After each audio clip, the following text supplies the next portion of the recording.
Right కి breaking news చూస్తున్నాం. జగన్ సర్కార్ పై నిప్పులు చెరిగారు జనసేన అధినేత పవన్ కళ్యాణ్.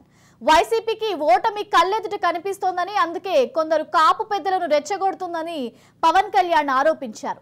తాను గౌరవించే కాపు పెద్దలు తనని దూషించినా దీవెన్లుగానే స్వీకరిస్తానని పవన్ కళ్యాణ్ చెప్పారు. తననెంతగా దూషించినా వారికి జనసేన వాకిలి తెరిచే ఉంటుందని స్పష్టం చేశారు. కాపులకు రిజర్వేషన్ ఇచ్చేది లేదని ఖరాఖండిగా చెప్పి కాపులనే పావులుగా వాడుకునే వ్యక్తిని ముందుగా ప్రశ్నించాలని పవన్ కళ్యాణ్ అన్నారు. కుట్రలు కుయుక్తులతో అల్లిన వైసీపీ వలలో చిక్కుకోవద్దని కాపు పెద్దలకు విన్నపం చేశారు పవన్ కళ్యాణ్.